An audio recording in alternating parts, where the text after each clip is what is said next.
So hey guys, Vinay this side. तो आज हम बात करेंगे दिल्ली पुलिस कांस्टेबल का जो आपका एग्ज़ाम हुआ था 16 नवंबर को, मतलब आज जो एग्ज़ाम हुआ है उनकी शिफ्ट के बारे में।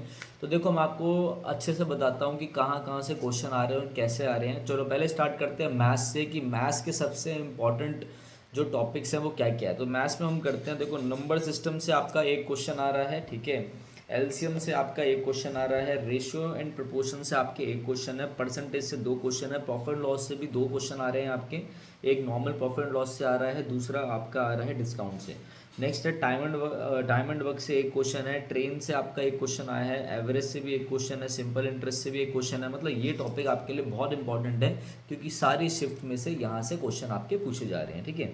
दूसरा है मेंसुरेशन 2D में से एक क्वेश्चन था और मेंसुरेशन 3D में से भी फॉर्मूला बेस्ड में एक क्वेश्चन आ रखा था। अब कहाँ कहाँ से क्वेश्चन नहीं थे जो जो आप स्किप कर सकते हो, ये मैं सारी शिफ्ट का मिक्सअप बता रहा हूँ कि कौन कौन से टॉपिक आप प्रिपेयर करके जा सकते हो। तो कौन कौन से टॉपिक आप छोड़ सकते हो, वो टॉपिक है आपके सिंप्लीफिकेशन छोड़ दो, एज एज जो चैप्टर है आपका एज वाला वो छोड़ दो, पार्टनरशिप छोड़ दो, टाइम एंड डिस्टेंस आप छोड़ सकते हैं, पाइप एंड सिस्टम को आप छोड़ सकते हैं, कोई क्वेश्चन यहाँ से नहीं था।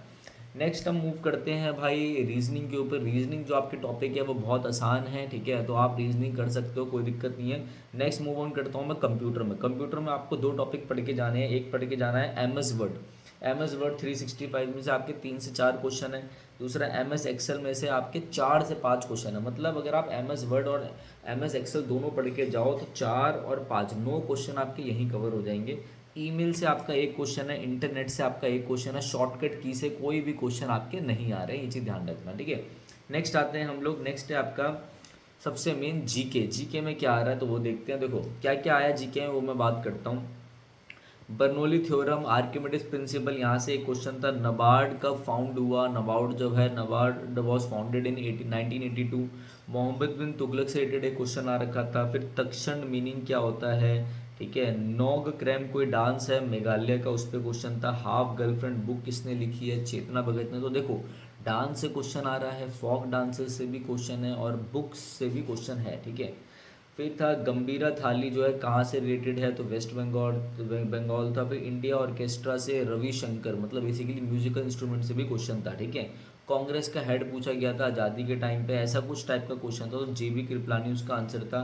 फिर ऑटोबायोग्राफी पूछी गई, autobiography of American tennis player, ठीक है, ओपन ऑटोबायोग्राफी ऐसा कुछ था।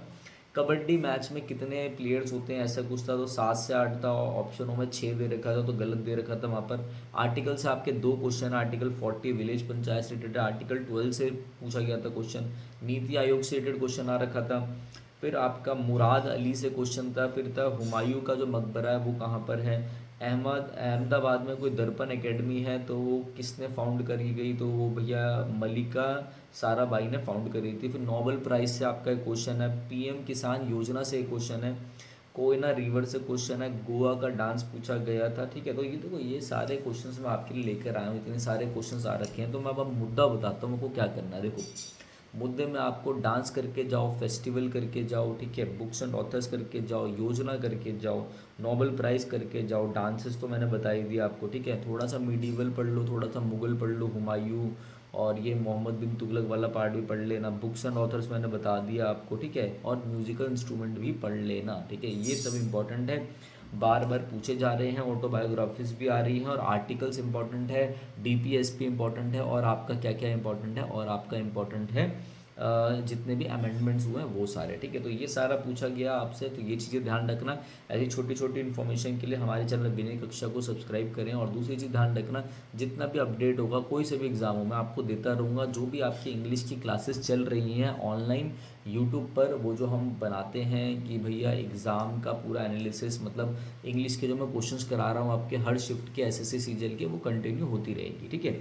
तो चलिए guys, thank you, have a nice day.